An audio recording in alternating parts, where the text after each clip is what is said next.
A9 ನ್ಯೂಸ್ಗೆ ಸ್ವಾಗತ. ನಾನು ಅಮೀನ್ ಶೇಖ್. ಕೊಪ್ಪಳ ಜಿಲ್ಲೆ ಕುಕನೂರು ತಾಲೂಕಿನ ಎರೆಹಂಚಿನಾಳ ಗ್ರಾಮದಲ್ಲಿ ಶ್ರೀ ವೀರಭದ್ರೇಶ್ವರ ಜಾತ್ರಾ ಮಹೋತ್ಸವದ ನಿಮಿತ್ತವಾಗಿ ಬೆಳಗ್ಗೆ ಶ್ರೀ ವೀರಭದ್ರೇಶ್ವರನ ಮೂರ್ತಿಗೆ ವಿಶೇಷವಾಗಿ ರುದ್ರಾಭಿಷೇಕ, ಪೂಜೆ, ಹೂವಿನ ಅಲಂಕಾರ ನಡೆಯಿತು. ತದನಂತರ ಹರಿಹರ, ಅಥಣಿ ಹಾಗೂ ಗದಗ್, ಬಟಗೇರಿ ಈ ಮೂರು ತಾಲೂಕಿನ ಪುರಂತರಿಂದ ಅಗ್ನಿಕೊಂಡ ಕಾರ್ಯಕ್ರಮ ಅದ್ದೂರಿಯಾಗಿ ಜರುಗಿತು. ತದನಂತರ ಪುರಂತರ ಜೊತೆಯಲ್ಲಿ ಗ್ರಾಮದ ಭಕ್ತರು ಈ ಅಗ್ನಿಕೊಂಡವನ್ನ ಹಾರಿ ದೇವರ ಹರಕೆಯನ್ನು ತೀರಿಸಿಕೊಂಡರು. ಅದೇ ರೀತಿಯಾಗಿ ಅಗ್ನಿಕೊಂಡ ಜರುಗಿದ ನಂತರ ಗ್ರಾಮದ ಭಕ್ತರು ಪುರಂತರಿಂದ 2 ಫುಟಿನಿಂದ 3 ಫುಟಿನ ಉದ್ದದ ಶಸ್ತ್ರವನ್ನ ಹಾಕಿಸಿಕೊಂಡು ತಮ್ಮ ಹರಕೆಯನ್ನು ತೀರಿಸಿಕೊಂಡರು.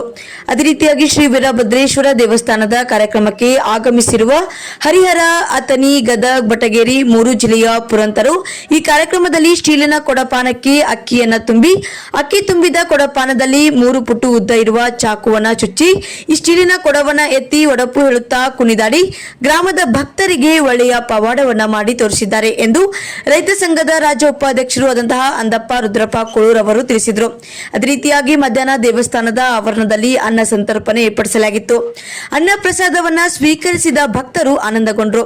ಸಾಯಂಕಾಲ ಶ್ರೀ ವೀರಭದ್ರೇಶ್ವರ ದೇವಸ್ಥಾನದಲ್ಲಿ ನಂದಿಕೋಲು ಉತ್ಸವದ ಕಾರ್ಯಕ್ರಮ ಜರುಗಲಿದೆ ಎಂದು ಈ ದೇವಸ್ಥಾನದ ಸಮಿತಿಯ ಸದಸ್ಯರು ತಿಳಿಸಿದರು. ವರದಿಗಾರರು ಅಂದಪ್ಪ ಕೋಳೂರ್, A9 ನ್ಯೂಸ್, ಕೊಪ್ಪಳ.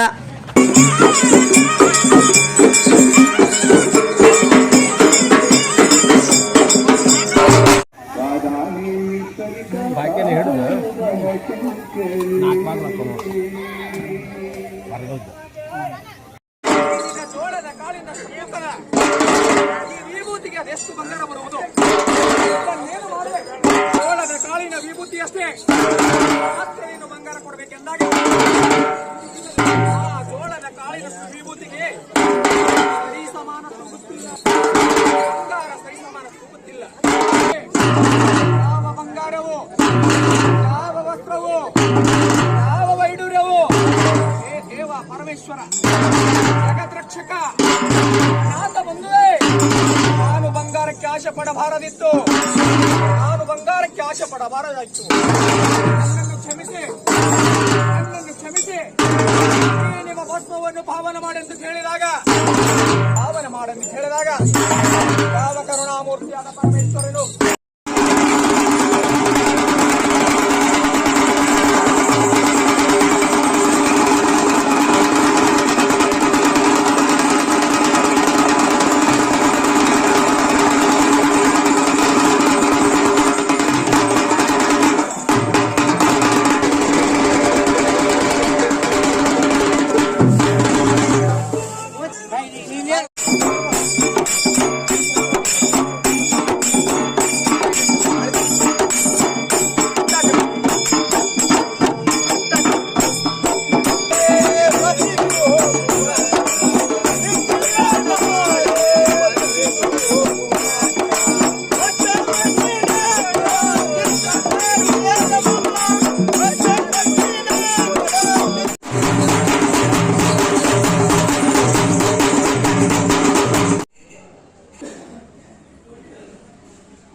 ಗ್ರಾಮಕ್ಕೂ ಹೋಗಿ ಪವಾಡವನ್ನು ಮಾಡುತ್ತೇವೆ.